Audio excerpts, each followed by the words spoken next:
trade agreement will boost the Scottish economy by an estimated £190 million per year.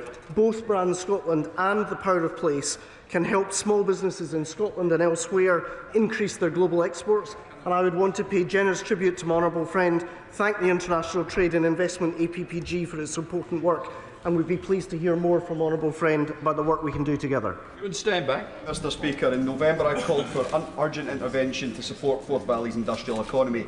Since then, a £150 million deal to protect 500 jobs at Grangemouth. £14.5 million in the budget to unlock hundreds of new jobs quicker at Grangemouth, such as those announced at Mealgie, and £9.8 million of local growth funding announced at Forth Valley College last week, despite some nationalists moaning that this money should have been sent to St Andrew's House rather than Falkirk, Clackmannanshire and Stirling. What further steps will the Secretary of State be taking to support the vast economic potential of the Forth Valley? Secretary of State. Well, Mr Speaker, of course, just last week I was with my honourable friend in Falkirk announcing £9.8 million worth of funding for the Forth Valley region as part of the new Local Growth Fund. Meanwhile, the UK Government is working hard to secure further investment for the Grangemouth site. And tomorrow, Minister McNeill will be in Scotland signing a Memorandum of Understanding for the Forth Green Freeport, unlocking £25 million in capital funding to support economic growth in the region. That, frankly, is the difference having a Labour government with Scots at its heart can make to economies like Falkirk. Chris Kemi. Thank you, Mr Speaker. Does the Secretary of State agree that yesterday's SNP budget, which meters out another round of civic vandalism to local authority budgets, demonstrates a failure to understand that economic growth is built from the ground up and requires well-funded local authorities delivering schools, infrastructure and clean, safe communities? And does he agree that Scotland needs a Labour government at Holyrood with the same ambition for growth being shown by this UK Labour government if it is to unlock its full economic potential? Secretary of State. Speaker, I sense that my honourable friend has forgotten more about local government financing than John Swinney will ever know. The reality is he's been writing budgets for 19 years in the Scottish Government, and at the same time Scottish local government has been pushed to the brink of failure. But look at the independent analysis from the IFS. That shows that Scottish local government and finance is set to see reductions averaging 2.1% a year in real terms, which would require each Scottish council to increase council tax by around 8% just to hold budgets constant. My question for the First Minister is the same the day after the budget as the day before. John, where's the money gone? David Munda. Thank you, Mr Speaker. The Secretary of State will know that the Borderlands Inclusive Growth Deal is a very important factor in driving growth in the south of Scotland, and I'm looking forward to speaking to the Minister next week about the deal. But such deals, the importance is getting the money out the door. Over the years, a number of projects originally identified are not now going to go ahead. So does the Secretary of State agree with me that new projects should be brought on board, such as replacing the bridges at Annan, which were damaged in storms over the recent years? Secretary of State. So, Mr Speaker, of course I know from his own expertise and understanding of his constituency the challenge in relation to Annan and the fact that the bridges were swept away in the floods. I can assure the right honourable gentleman that my officials are working closely with the Borderlands Inclusive Growth Deal partners to oversee our £65 million investment in projects in that area. The balance we are endeavouring to strike is to make sure that there is effective local leadership, but he makes a powerful case that we have not seen the delivery at the pace that he would have wanted and we would have wanted in recent years, and that's why I hope next week's meeting is a constructive and useful opportunity to discuss these matters. Dave Doogue. Speaker, the SNP delivered yet another ambitious budget for Scotland yesterday, which saw almost £1 billion for rates relief, £5 billion for energy and climate change, and a 10% uplift for Scotland's colleges. That's the SNP that have delivered 10.5% growth since 2007 compared to the UK's 5.1%. The question isn't what will the UK government do for Scotland's economy, but what will they do to stop damaging it? Secretary of State. Mr Speaker, through the shouting I heard the claim that the announcement yesterday in the Scottish budget helped Scottish colleges. I had the opportunity to be at Forth Valley College last week. I simply invite the honourable gentleman to talk to the principal of Forth Valley College, or indeed West College, or any of the FE colleges across Scotland.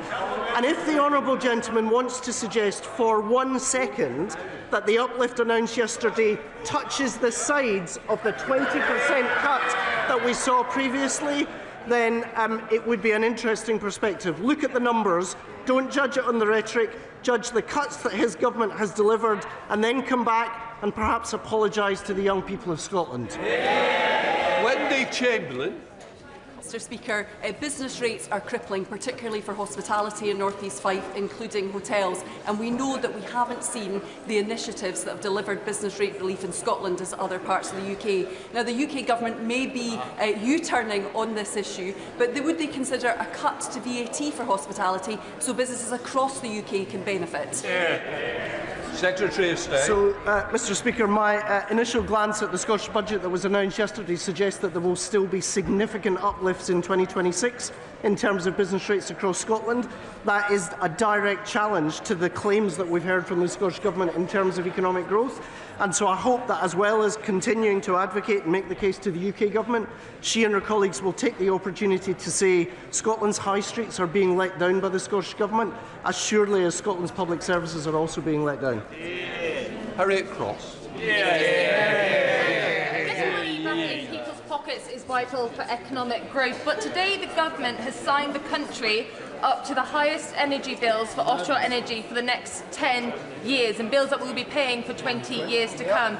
Can the Secretary of State explain how this is going to get more money back in people's pockets to spend on high streets rather than just to spend on higher bills? Well, Mr Speaker, let's actually start with the facts. Our auction today delivers new renewable power that is cheaper to build than operate than building new gas.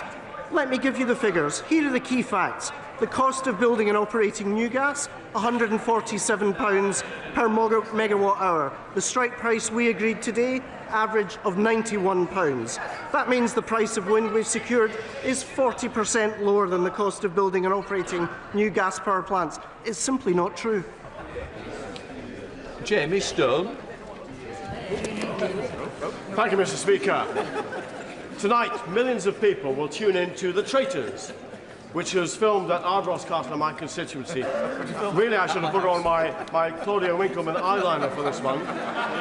It's brought millions of pounds and jobs to the Highlands. So can I ask the Secretary of State what plans he has to encourage the screen industry to look at locations like Ardross Castle in Scotland? So, firstly, Mr Speaker, I defer to my Cabinet colleague, the Secretary of State for Health, in terms of his expertise and knowledge when it comes to The Traitors. He made a powerful case on television that he had watched the series, and I then had to catch up subsequently. I would simply say Ardross Castle is a fantastic advert for Scotland, not simply within the castle, but the scenes around it. I was talking only yesterday to my colleague, the Member of Parliament for Stirling, about the huge potential for the film industry in Scotland, and we stand ready with our colleagues in DCMS to do whatever we can to support Screen in Scotland. Linda O'Hara. The State talks about supporting economic growth in Scotland. Well, perhaps he should check in with the local authorities across the Highlands and Islands, who combined have received absolutely nothing from the UK Government's local growth fund. Life is tough enough for our rural communities, so this decision to exclude them from the local growth fund will only make things more difficult. So will he listen to the advice of the leader of Argyll and Bute Council, Councillor Jim Lynch, who desperately seeks that he rethink this allocation? Secretary of State. Mr Speaker, I understand that the SNP's grievance machine doesn't run on facts, but let me introduce a few facts into the conversation. The Highlands and Islands are benefiting from more than £300 million in investments, including £80 million to support neighbourhoods through Pride and Place, and of course the £25 million for the Inverness and Cromarty Green Freeport. I can attest to that because I visited Inverness and announced it. Shadow Secretary of State, under by. Mr. Speaker. Mr. Speaker, the Labour government are doing absolutely nothing to grow the Scottish economy, from the national insurance increase, the family farm tax, the unemployment rights bill, to gutting the oil and gas industry. Growth halved, unemployment up, inflation up. But not total incompetence. But not only are they incompetent, Mr. Speaker, they are weak. So weak that Scottish Labour announced they wouldn't oppose the SNP's budget before they even knew what was in it. Now, we know they aren't very good at government, but you would have thought, after all these years, they might have worked out how to do opposition, wouldn't you? Mr. Speaker, let's see whether the opposition frontbench agree with the opposition frontbench leader, because, of course, you don't need to take my word for it in terms of the complete chaos that was left by the last government. The present leader of the Conservative Party is the one who admitted they had, and I quote, no plan for growth. So we're not going to take any lectures from a party that delivered not just the Liz Truss budget, but an economy that was high in inequality and low in growth. Andrew Bowie. Mr. Speaker. Mr. Speaker, what we saw yesterday from the SNP was nothing more than the same old, tired, stale government with tired, stale gimmicks, handouts, and an addiction to punishing hard-working Scots with the highest taxes for poorer services. Nothing for growth, nothing for entrepreneurs, and nothing for businesses. But what would you expect from the separatist pressure group cosplaying as a government that is the SNP? So does the Secretary of State agree that after 19 years we need change in Scotland, and that the only party with a plan to cut tax, cut the benefit bill and support business and grow the economy is the Scottish Conservative and Unionist Party? Secretary of State. Unsurprisingly, no. I half agree with him, which is that Scotland frankly deserves better than a government that after 19 years is claiming to be the change that Scotland needs. The reality is, when I'm on the doorsteps in East Lothian, I ask people inclined to vote SNP a single question. Name a single area of Scottish public life that has got better over the last 19 years. We've had 2 decades of talking about independence. What do we have to show for it? This isn't the change that Scotland needs this budget. The change we need is an As Sarwar and Scottish Labour. Susan Merritt, Liberal Democrat spokesperson. Thank you. Mr. Speaker, I'd like to congratulate the Government on the successful 7th round of the allocation of green energy and CFD contracts, nearly 20% of which are going to Scotland. It's good to see that even amid their U-turns, a Liberal Democrat system from over a decade ago is still delivering. What discussions has the Minister had with his Cabinet colleagues to ensure the benefits are passed on to the Scottish people through skilled jobs, working to upgrade the grid, and crucially through protecting and defending our offshore infrastructure? Secretary of State. Mr. Speaker, I was last in touch with the Designated Secretary about an hour ago before Scottish Questions. I talked to him after the Cabinet and discussed these issues with him in the Cabinet. The choice, and it's a very serious question, it deserves a serious answer, the choice is not whether to build, but what to build. And our answer is clean, homegrown power that we in the United Kingdom control. Our answer is that we should build new renewables because they are cheaper to build and to operate than gas. Stephen Guthins. Thank you, Mr. Speaker. Mr. Speaker, can I wish the Secretary of State the best for 2026? I'm glad that he caught the traitors, because I have to say I'm so sorry to have heard the language that was being used about Scottish Labour MPs by Labour MPs in the press recently. So I wish him the best. But can he tell me the best way to improve our lives and our economy? Why is Scotland the only part of the UK where child poverty is going down? Well, in part, child poverty is going to be falling because of the 95,000 kids that we helped by abolishing the 2-child cap. It is not a coincidence that on a single afternoon, our Chancellor of the Exchequer took the mantle from Gordon Brown as being the politician who lifted the most kids out of poverty across the UK in a single parliament. Gordon Brown had taken that mantle previously from Dennis Healey. It is not a coincidence that Labour Chancellors lift kids out of poverty. That's what we do, and we're proud of it. Take the Secretary of State a little bit more seriously if so many Labour MPs hadn't lost the whip for backing our vote on tackling the 2-child cap. Now, the Scottish Child Payment has been described as game-changing. That's been extended to babies to get additional funding, meaning that those from deprived communities in Scotland get the best start in life anywhere in the UK in Scotland. So why on earth are the Labour Party abstaining on the budget? And just as the Prime Minister turns up, maybe the Labour Party can explain why they abstain and why they don't stand for anything. Because, Mr. Speaker, we're not spending our time indulging in the games of the opposition. We're getting on with the serious job of government. Whether that is delivering a record package of employment rights to help raise pay, because the critical point that he failed to mention was 3/4 of the kids in poverty in our country today are in working households. That's why the employment rights bill matters. That's why 220,000 people being lifted out of poverty as a consequence of increases in the minimum wage matter. We have a comprehensive approach, which is why we've got a comprehensive strategy. On Scott Harper. Question number 4, Mr. Speaker. Minister. Mr. Speaker, can I firstly pay tribute to my honourable friend's very passionate advocacy for higher education in Scotland. He'll be well aware that the Scottish Government have received an additional £11 billion since the general election, money that could have been spent on Scotland's world-class universities and colleges. But as a recent Audit Scotland report shows, these institutions have been put under immense stress, with Scottish colleges suffering a 20% cut in real terms funding since 2021. It's utterly shameful. Scott Harper. Mr. Speaker, Scotland's universities have been facing a funding crisis which has been many years in the making. Funding for students in Scottish universities is currently over £2,000 less than it is in England. Universities Scotland yesterday, in response to the SNP budget, made it clear that it will have little impact on this problem, as it does not adequately address the situation. No government in Europe, Mr. Speaker, cares less about the education of its young people. Will the Secretary of State or the Minister make time to visit Heriot-Watt University in Edinburgh South West, to meet with the Vice-Chancellor, Richard Williams, the staff and the students to hear about the impact of this situation?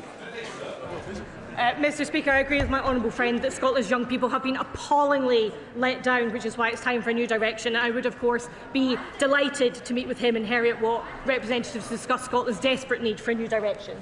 Right, we now come to Prime Minister's questions. Lincoln Jopp.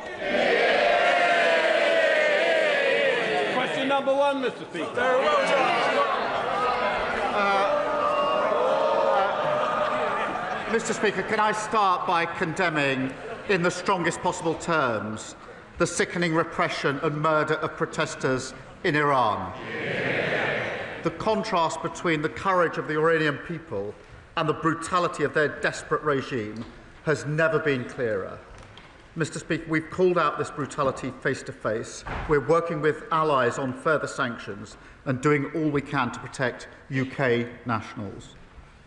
Mr. Speaker, time and again, under the party opposite, towns and cities across the north were failed. Today, this Labour government delivers change. A major new rail network across the north and a new northern growth strategy. That is the renewal that this country voted for. This morning I had meetings with ministerial colleagues and others. In addition to my duties in this House, I shall have further such meetings later today. Thank you, Mr. Speaker. And can I associate myself with the Prime Minister's remarks, particularly about Iran? Visiting schools in my Spelthorne constituency is one of the great joys of this job. So I was frankly appalled to hear that the Labour Member of Parliament for Bristol North East was prevented from visiting a school in his constituency because he is Jewish. This is anti-Semitism and it is happening in plain sight. With all due respect to the Prime Minister, I don't want to know how he feels about this. I want to know what he's going to do about it. Prime Minister. Can I start by thanking him for raising this case, because it is very serious, very concerning. And all members of Parliament should be able to visit anywhere in their constituency, schools or other places, without any fear of anti-Semitism. We do take this seriously. We're providing more funding for security and support we're putting in across the country, and we will be holding those to account who prevented this visit to this school. Annalise Midgley. Thank you, Mr. Speaker, and I'd like to thank the Prime Minister for his commitment to delivering the Hillsborough Law. But it has been proven that following the Manchester Arena bombings, MI5 spent 6 years misleading the public and concealing information. There was no risk to national security because it was a closed hearing. So will the Prime Minister deliver justice for those families and confirm that this Government will bring forward an amendment that will make robust the duties and responsibilities of Canada for all parts of the state, including individuals in the security services, so we can finally say, never again. Prime Minister. Can I thank my honourable friend? The Hillsborough Law will right wrongs of the past, changing the balance of power to ensure the state can never hide from the people it should serve. And I would like to acknowledge, Mr Speaker, I think some of the families are in the gallery with us here today, and I will be meeting them later on this afternoon. I've always been clear the duty of candour applies to the intelligence services. I made a commitment we wouldn't water down the bill, and the amendments we put forward strengthen it. It is right that there are essential safeguards in place to protect national security, and we've got that balance right. I will meet the families and we'll outline the next steps on Monday in relation to that crucial balance. We come to the Leader of the Opposition, Kemi. Thank you, Mr Speaker. And can I agree with the Prime Minister's comments on Iran? Today, Irfan Soltani faces execution for protesting in Iran, and I'm sure the whole House will be united in condemning this. Our thoughts are with him and his family and the brave protesters fighting for their freedom against an evil regime. Mr Speaker, I know the Home Secretary will be making a statement today on the West Midlands Police. The first thing that she should be announcing is the sacking of the Chief Constable. And I thank the member for West Suffolk for relentlessly pushing this issue. Mr Speaker, can I welcome the Prime Minister's latest U-turn? I feel like I say that every week. Mandatory digital ID was a rubbish policy, and we on this side of the House are glad to see the back of it. But yesterday, the Health Secretary said the Prime Minister's New Year's resolution should be, and I quote, to try to get it right first. To try to get it right first time.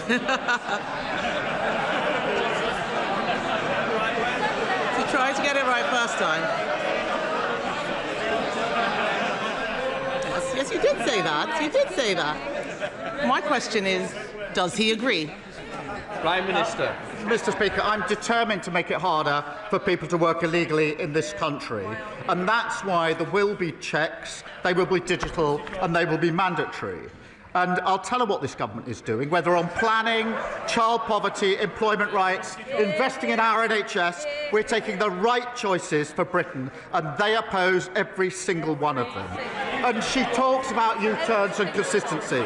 From the party that used to recognise the challenge of climate change, and now they run from it, who promised to cut immigration, but then lost control of it, who once took great pride in our diversity.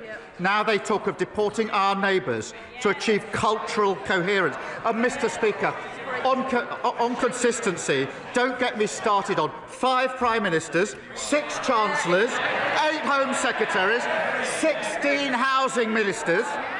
They had more positions in 14 years than the Kama Sutra. No wonder they're knackered and they left the country screwed. A lot of waffle, Mr Speaker, but it's still a U-turn. The member for Hull East has said, it's so interesting, Mr Speaker, Labour MPs must think very carefully before defending policy decisions publicly. He said, and I quote, "This stuff leaves us looking really stupid." I'm sorry to tell him, but Labour MPs have been looking stupid for a long time. But let's look, Mr Speaker. Let's look at some other things the Prime Minister didn't get right first time, starting with the family farms tax. Some farmers were so terrified they sold their farms last year only for the Prime Minister to U-turn 2 days before Christmas. Will he apologise for the misery he's caused countless farmers? Mr Speaker, the principle we put in place on inheritance tax is the right one. We listened, we made an asterisk. But what we're doing is turning the country around. Yes, we've changed the country. We've changed the failed approach of the last Tory government. They crashed the economy and sent mortgage rates through the roof. They left millions stuck on NHS waiting lists. They presided over the worst Parliament for living standards on record. Now we're turning that around. We're changing that. Inflation and interest rates are coming down. Waiting lists are coming down. Wages are up more in the first year of a Labour government than 10 years of the Tory government. But I understand, Mr. Speaker, that she's taking advice on change. She had Nadeem Zahawi in to ask his advice how to change and how to save her party. Please don't tell me she listened to his accountant. Next day after the advice, he jumped ship to reform, the 23rd former Tory MP to do so. I don't know which is more pitiful, the flood of former Tory MPs deserting her sinking ship, or the Reform Party so desperate to launder any old failed Tory politician. Mr. Speaker, the Prime Minister doesn't need to worry about me. I'm all right.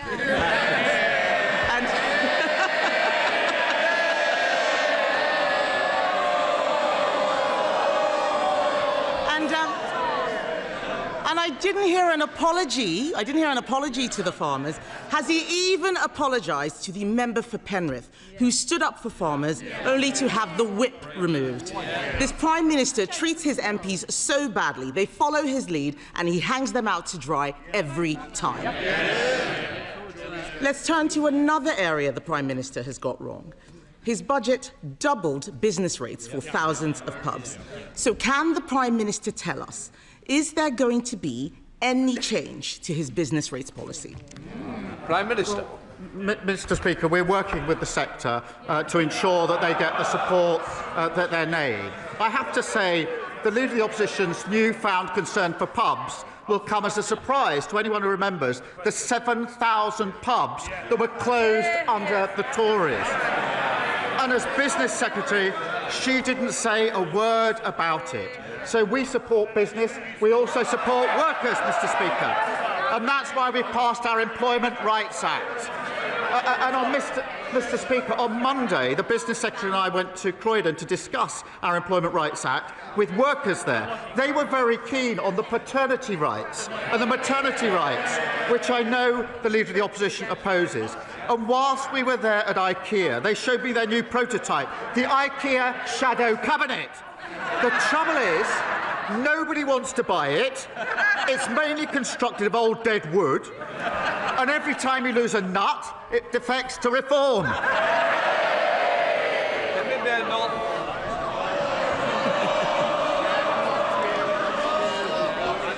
Mr. Speaker, he didn't answer the question about business rates. It sounds like he doesn't know what his policy is. And this has been a farce from start to finish. On Monday, the Business Secretary said the Chancellor did not even realise the impact of her business rates policy. No surprise there. But yesterday, the Tax Office said that they did tell the government what the impact would be. So can the Prime Minister be clear?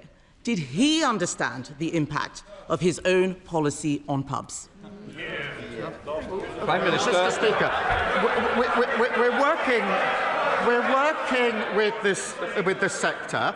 She hasn't explained why she said nothing about the 7,000 pubs that closed on her watch. We're doing other things on the cost of living to help people, to make sure they can get out, to spend money in pubs and hospitality, boosting the minimum wage. What did they do? They opposed it. Freezing rail fares and prescription charges. What did they do? They opposed it. £150 off energy bills. What did they do? They opposed it. She said nothing when pubs were closing, and she opposes every measure now. And she said a moment ago, I'm all right. She clearly didn't listen to the advice of Nadeem Zahawi, because what he told her, he's now made fun of it. He told her that they failed on mass migration, they failed on our armed forces, and he told her that she's leading, his words, a defunct brand the nation can no longer trust. No wonder he's joined the Tory migration to reform. Mr. Speaker, it's the second Boris wave. Mr. Speaker, I asked him if he understood the impact of his own policy. He didn't say yes. The reason he U-turns all the time is because he is clueless. He is blowing around like a plastic bag in the wind, no sense of direction whatsoever. And let's be clear, Mr. Speaker, this mess goes beyond pubs. The whole of the hospitality industry, cafes, hotels, restaurants, they're all being clobbered by Labour's tax hikes. There is an answer to this. Conservatives would abolish business rates for small businesses on the high street. Mr. Speaker, yes, they're all chuntering. He's already agreeing with us on family farms tax. He's already agreeing with us on digital ID. Why doesn't he make it a hat trick and abolish business rates for the high street? Mr. Speaker, they crashed the economy, and now they want to give lectures. She's wondering why nobody's listening to them. Nobody is ever going to listen to them on the economy ever again. Mr. Speaker, in 18 months, because of the decisions we've made, inflation is falling, and the Bank of England say it's coming back down to target. We've had 6 interest rate cuts in a row. Wages are up more in the first year of a Labour government than under the first 10 years of their government, and we beat the forecasts on growth for 2025. We're turning this country around after the appalling mess that they left it in. He says no one's going to listen to us. Who's going to listen to him? The winter fuel allowance, U-turn. Waspy women, U-turn. The 2-child benefit cap, U-turn. Grooming gangs inquiry, U-turn. The family farms tax, U-turn. Digital ID, U-turn. Jury trials? U-turn. We hope so. We hope so. I think that's going to be the next one, Mr. Speaker. Week after week, these poor people sitting behind him have to defend the indefensible, only for him to U-turn a few days later. Mr. Speaker, one of his cabinet ministers told a journalist that what's happening at the moment is extraordinarily bad. Another said we've gone through a catastrophic series of missteps. Yet another minister said, we are so unpopular at the moment, I've come to the conclusion it's worth rolling the dice on a new leader. They're right, aren't they?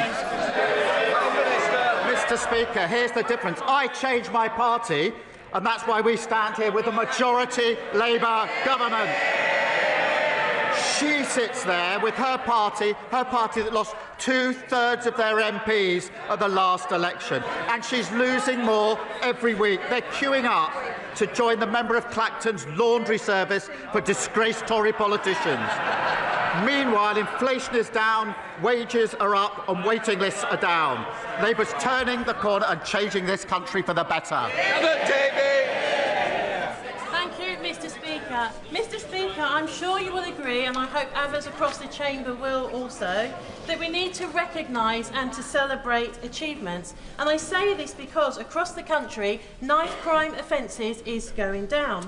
And of course, more needs to be done and more should be done. But this week's figures have shown that London has had its safest year ever under the London Mayor Sadiq Khan. And in fact, homicide rate in London is the lowest ever since records began. Now, Mr. Speaker, Reform and the Conservatives repeatedly talk down our capital city. So will the Prime Minister join me in saying they are wrong, and will he applaud these achievements?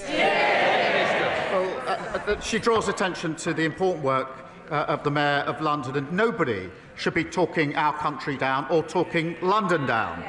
And she's right to say that since we came into office, the number of knife crime offences is down. But, Mr. Speaker, there is more to do. We're introducing new powers to seize knives and increasing the penalty for selling knives to under-18s. And the party opposite, what did they do? They're chuntering. They voted against those provisions. And what's obvious about London and Reform is they've got a candidate for mayor who doesn't like London, a new ex-Tory recruit who struggled to pay his taxes in this country, and a leader who spends more time in France than in his constituency. Sir Ed David, leader of the Liberal Democrat. Thank you, Mr. Speaker. Can I associate myself and my party with the Prime Minister's comments on Iran? And can I encourage him to go even further on sanctions and also prescribe the IRG? Mr. Speaker, Sandra is 71. She has bladder cancer. Just after Christmas, she went into her local A&E. She had to wait 31 hours to be admitted on a plastic trolley and in a plastic chair. Last year, more than 500,000 people waited for over 12 hours in A&E to be admitted, more than any year in the history of the NHS. Mr. Speaker, this corridor care crisis was created by the Conservatives, but it's got worse under Labour. So will the Prime Minister end this scandal by taking up our plan to end all 12-hour A&E waits this year? Prime Minister. Can I first say through him to Sandra that that's simply not acceptable for her or for anybody else, and I'd appreciate if he passes that on to her directly. We have put record investment into the NHS so we can turn this problem around, and we are turning it around. I would say to him that he puts forward his plans for change, but he never votes for the increase in investment and the measures that are needed to actually put that into practice. You can't change things without investing in them. You can't call for change and vote against a budget that puts a record investment into the NHS. Sir Ed Davey. Mr. Speaker, we saw what happened to the last government when they failed to improve the NHS, and if the Prime Minister is not careful, that will happen to his.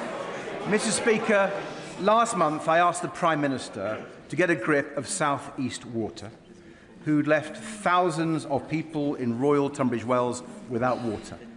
Now it's happened again, not only in Tunbridge Wells, but in East Grinstead, Burgess Hill, Haywers Heath, and other parts of Kent and Sussex. Families, pensioners, schools, care homes, businesses without any water since Saturday. And the water company bosses involved now stand accused of misleading Parliament over their failures. Mr. Speaker, South East Water keeps failing its customers over and over again. So will the government immediately strip them of their licence? Prime Minister. Can I thank him for raising this, because the situation is clearly totally unacceptable. He will want to know that ministers have chaired daily emergency meetings to hold the company to account, to deliver on the change that's urgently needed at the moment in all the areas that he mentioned. We've also doubled the compensation rates for individuals and businesses, and we're absolutely clear the company must urgently invest in infrastructure, and we'll publish the Water White Paper in due course, but we are holding those daily meetings to hold this company to account. Dr. Maria Timble. Thank you, Mr. Speaker. I'm delighted by today's Northern Powerhouse rail announcement. A down payment on the north of England's future. Fulfilling Lord Blunkett's rail plan for Yorkshire also included upgrades to the Penistone Line train, the spine that connects south to West Yorkshire, coursing through 8 constituencies, serving 500,000 people. When I was growing up, my dad opened Silkstone Common Station as a Dodder councillor. I want my legacy to be 2 trains an hour Tidball for our Penistone line. Will the Prime Minister meet with me to discuss how we can secure funding for the second phase of the Penistone Line upgrade scheme to achieve 2 services an hour? Prime Minister. Can I pay tribute to her as a dedicated campaigner on this and so many other issues? And I'm delighted that today we're announcing a transformation in journeys across the north. Of course, it was said and promised many times by the party opposite, but never delivered. We're taking action and delivering. We're working with Kirklees Council to prepare the business case for the first phase of upgrading the line, and I know the Transport Secretary would be happy to discuss the details of that with her. Robin Swan. Thank you very much, Mr. Speaker. At question time last week, the Prime Minister seemed to intimate that the Government was bringing forward amendments to the Northern Ireland Troubles Bill. Within hours of him saying that, the Irish Government's Minister for Foreign Affairs said that any significant changes must have the full agreement of both governments. So, Mr. Speaker, can I ask the Prime Minister, is he intending bringing forward amendments to a flawed Troubles Bill, and give a reassurance that the Irish Government does not have a veto over legislation in this House? Prime Minister. Can I thank him for raising this and tell him I spoke to the Taoiseach in December about this, and I know he's committed to delivering on this. The new legacy unit has been established within the Garda, and I'm confident the Irish Government's other commitments will be delivered as set out in the joint framework. For the first time, information held by the Irish authorities is being shared with a reformed Legacy Commission, meaning more families and victims of terrorism getting information about what happened to their loved ones. Glendon. Thank you, Mr. Speaker.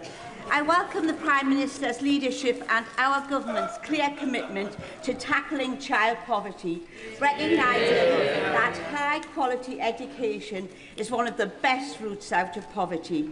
However, young people in one of the most deprived areas of my constituency, attending Churchill Community College, have been taught in temporary accommodation for over 16 months. Can the Prime Minister use his good offices to expedite funding from the Department for Education to support rebuilding this school? Thank you. Prime Minister. Can I say I'm very proud of what we're doing on child poverty, lifting 500,000 children out of poverty. The party opposite says their policy is to plunge them straight back into poverty, and they should be ashamed of that. The situation she draws my attention to is appalling. Parents and teachers are furious that the party opposite left schools literally crumbling. We invested, Mr Speaker, £20 billion to rebuild around 800 schools, and our aim is all schools and colleges in England that aren't being fully or substantially rebuilt to be rack-free by the end of the Parliament, and I'll make sure a Minister meets with her to discuss this. Morrison. Thank you, Mr Speaker. I visited Stepping Hill Hospital in my constituency, where I met the incredible team there, but they are working in some of the worst conditions. The staff there showed me the wards where sewage is coming up onto the floors through the drains, and they showed me the ceilings where water is dripping down out onto vital equipment. The hospital itself has a £130 million repair bill, and the Prime Minister is the man that can change this. So will he meet with me, the member for Hazel Grove and the member for Stockport constituency, so we can talk to him about this issue, get some investment in, and then get the hospital that my constituents deserve? Prime Minister. Well, I thank him for raising this, and he knows we inherited a terrible situation with waiting lists, performance targets missed, and hospitals like Stepping Hill left to crumble. They should be absolutely ashamed of themselves. I'm pleased the new outpatients building is open, and because of our decisions, the local trust will receive £75 million in capital funding. Progress is being made. His local trust has seen waiting lists fall by almost 3,000. The number of waits over a year is down by 67%. I will make sure he gets the meeting that he wants to discuss the details further. Emily Darlington. Thank you, Mr Speaker. If reports are correct, Elon Musk has climbed down today under pressure from this government. And let's be clear, stripping women naked without consent in real life or online is abuse. But we don't know whether to trust what X is saying today, and this isn't just happening on X. So will the Prime Minister join me and men and women across this House and our nation to say to any app and to any AI company that we will not tolerate and we will enforce any abuse of men, women or children in this country? Can I thank you for raising this? The actions of Grok and X are disgusting and they're shameful. And frankly, the decision to then turn this into a premium service is horrific. And we're absolutely determined to take action here. We've made it clear that X has to act, and if not, Ofcom has our full backing and will introduce and are introducing legislation. Mr Speaker, to update the House, I have been informed this morning that X is acting to ensure full compliance with UK law. If so, that is welcome, but we're not going to back down. They must act. We will take the necessary measures, we will strengthen existing laws and prepare for legislation if it needs to go further, and Ofcom will continue its independent investigation.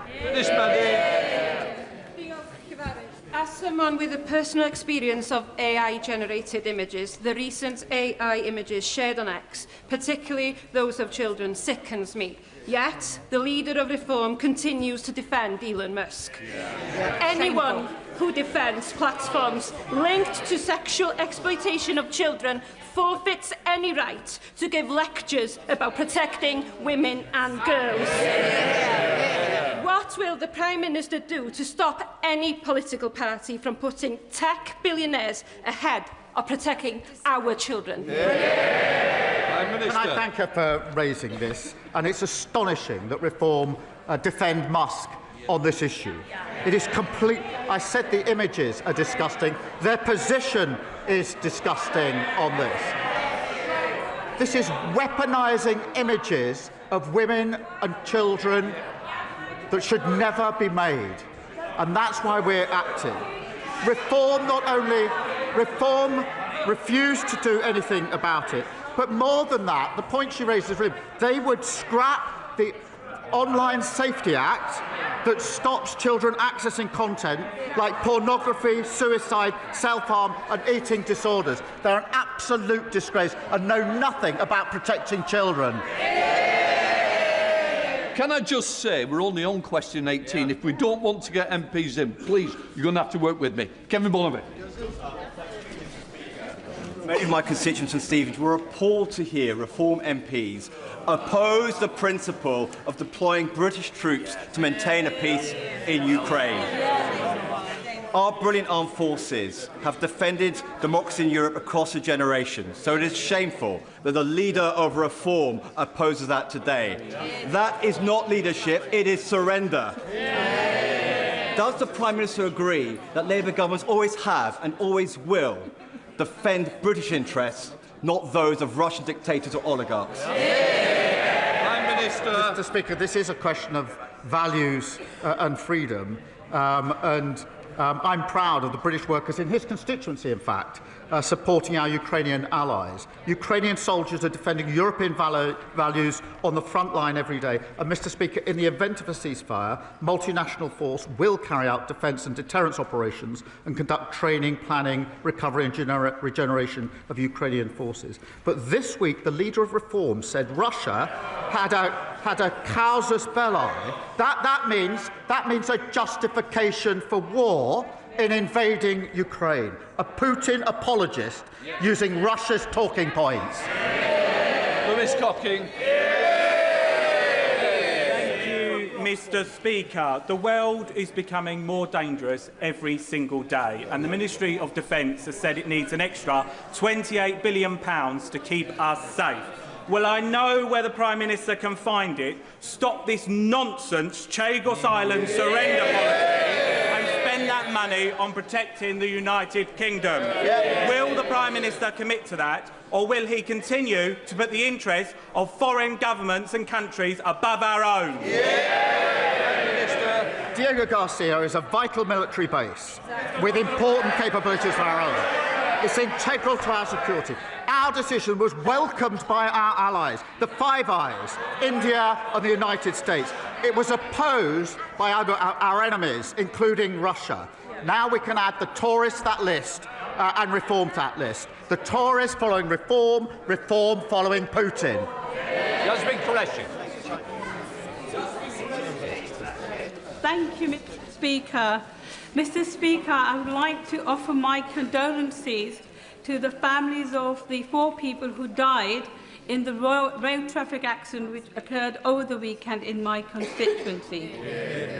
Mr. Speaker, families in Bolton South and Walkden are already benefiting from this Labour government's action on free school meals, free breakfast clubs, 30 hours funded childcare, scrapping of the 2-child limit, taking nearly 500,000 children out of poverty.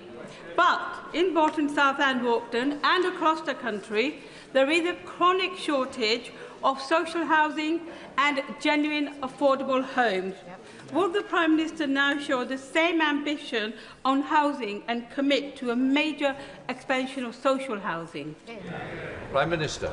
Can I just say that my thoughts, and I think the thoughts of the whole House, will be with all those affected by the terrible road traffic accident in her constituency over the weekend, and our thoughts with all of those so awfully impacted.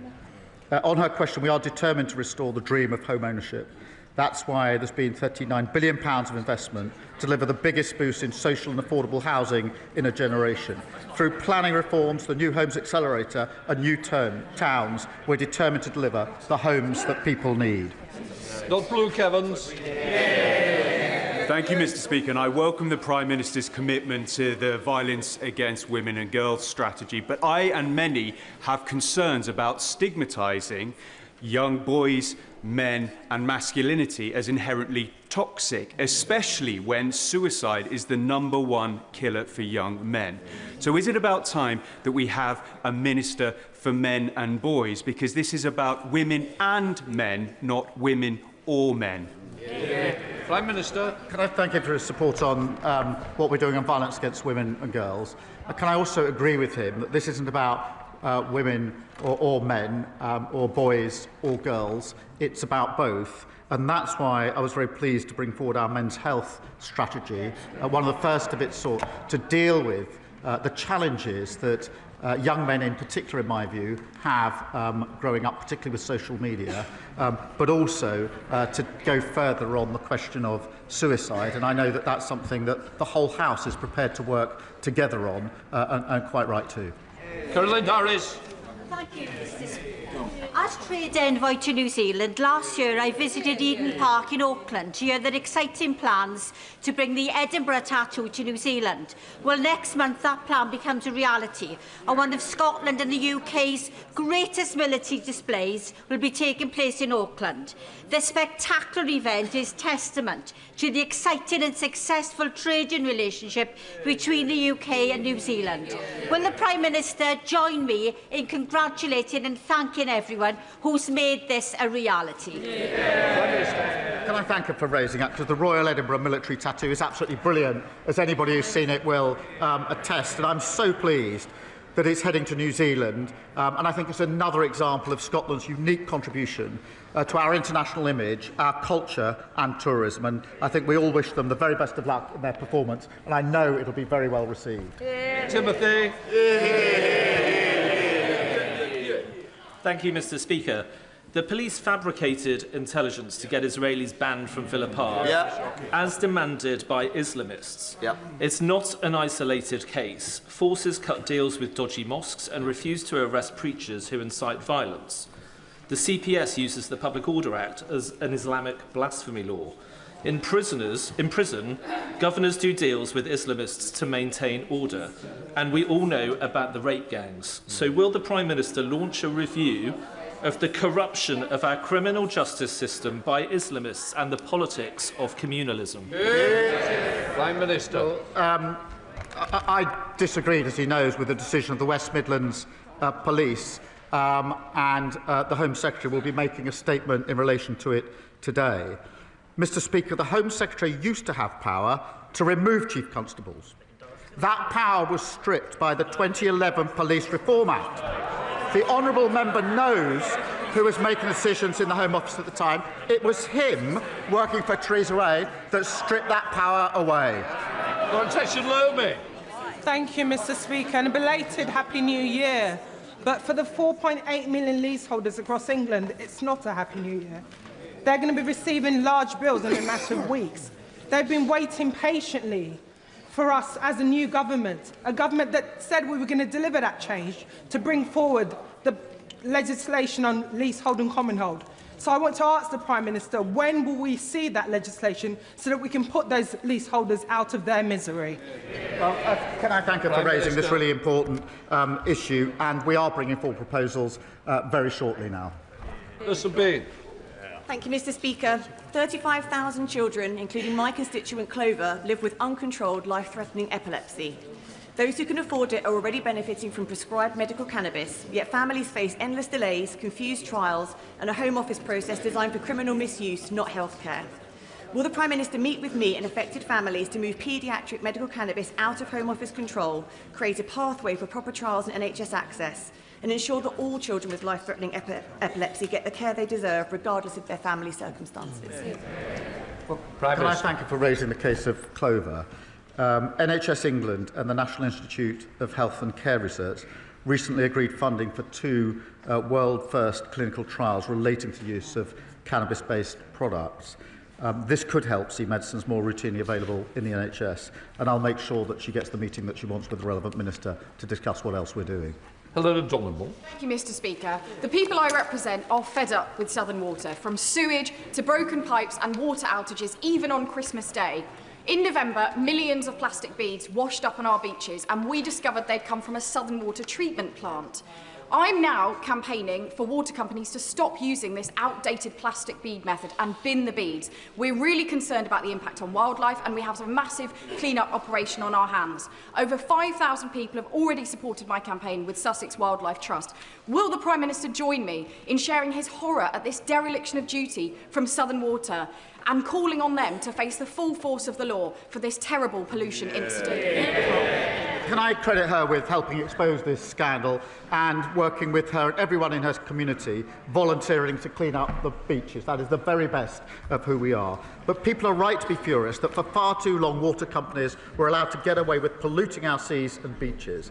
The Environment Agency are leading a full investigation, but we are more generally ending unfair bonuses for polluting water bosses, abolishing Ofwat and introducing tougher penalties, holding companies to account. Been a best objective. Mr. Speaker, ahead of the forthcoming consultation on local government reorganisation, last month Huntingdonshire District Council voted for option E, a Huntingdonshire Unitary Council. This was a cross-party view and the Prime Minister's own Labour councillors voted in favour of it. There is a suspicion locally that the government favours option D, proposed by the Labour Eastern Regional Office, which would see Huntingdonshire and my constituency split in two and combined with Peterborough. Can the Prime Minister offer assurances to my constituents and those across Huntingdonshire that the decision isn't already a done deal and that the democratic will of Huntingdonshire District Council won't be overridden to satisfy an unelected Labour regional office? Prime Minister.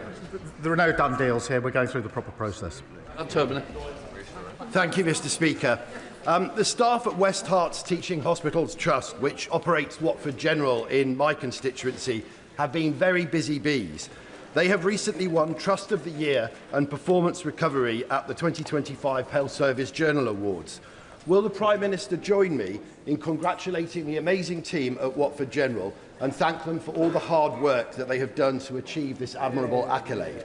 Imagine what further achievements that they will make when they have their new hospital and new facilities. I will join him and thank the staff in his hospital, but also the NHS staff across the country who worked so hard over Christmas and New Year, which is notoriously a difficult time. That completes Prime Minister's questions. Let the front benches change over.